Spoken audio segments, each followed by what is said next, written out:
Alright, what's up guys? A slight change of plans. Filmed the video earlier. I wanted to run the same stock bottom end and then go for 800 wheel horsepower, which is possible. Everyone knows what the 2JZ is capable of. However, my engine block was starting to get a little bit old, so it's like, would I be willing to basically risk that block? Because if you put a rod out the side of a 2JZ these days, it's going to be hard to actually find another one. Yeah, I think I just decided, it's probably best while my gearbox was out and doing some stuff that, well, it's probably easiest now to pull the motor and then just strip it down and then get like forged pistons, forged rods. Started to strip some stuff off the bonnet off so it's easier to pull the motor. I'm going to now drain the radiator, drain the coolant, and then pull the radiator out. Downpipe is off. Just probably got to pull some wiring off, fuel lines, power steering, and then we're somewhat good to go. I'm gonna go get my engine crane and all that sort of stuff to pull it out. It's not a huge amount of space in here, but we'll work with it. I think the engine crane legs can't go under the Supra when it's on the floor, so I might have to have it up a little bit, but not this high because it'll probably hit the ceiling.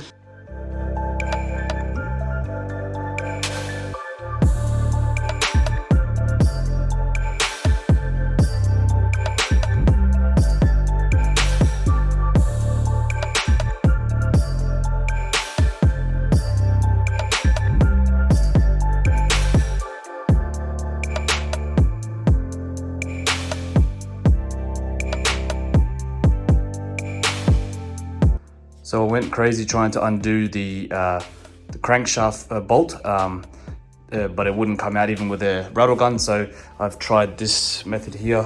I've bolted a chain to a flywheel bolt and then like just a bolt through here. Let's see if it works. I don't know. Oh, Jesus Christ.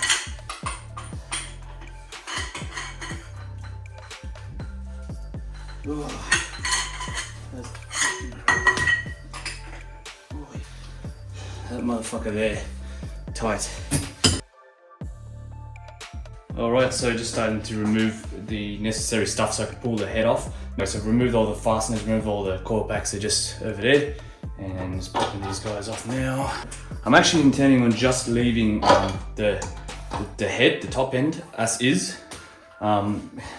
It's obviously just where do you kind of stop with these type of builds. So these are Camtech 272s. I believe they have a 9.5 millimeter lift. There's shimless buckets here as well. So in theory, if the cams can breathe up top properly, then these will do fine for revving the crap out of the motor once I have a forged bottom end. So yeah, shimless buckets can't catch and throw like a bucket, so it's a good thing. I'm just gonna put it to top dead center.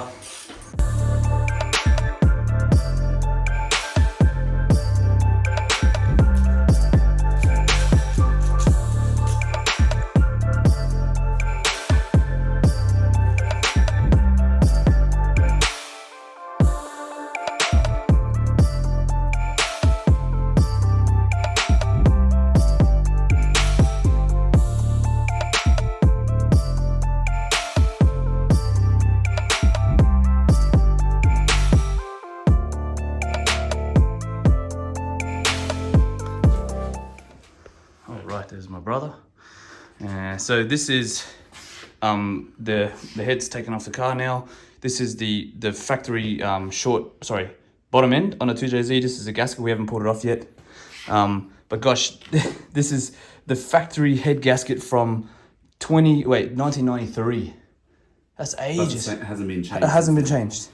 So literally when we did this head slide conversion, Glenn did this, he basically just pulled a bolt out one by one, put studs in because I didn't want to remove the head. I was trying to do things on a faster. I wanted to look at the valves. I mean I can't see properly now, but like no signs of anything looking weird at the moment. No. Then this one goes. Yeah. Let's have a look at the gasket. It's like a two-piece, is it? Or? I think it's multi-layered, yeah, maybe more than two. Jeez, that looks so good still. And it's a metal head gasket factory. Yeah. I'll clean the block and I'll look. Do you want to turn it this way? Or maybe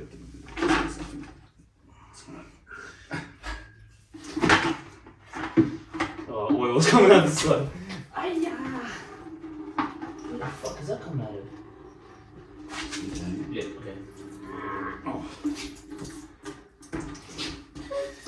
Oh my gosh. That is way more than I thought. Oh, that's it. That's alright.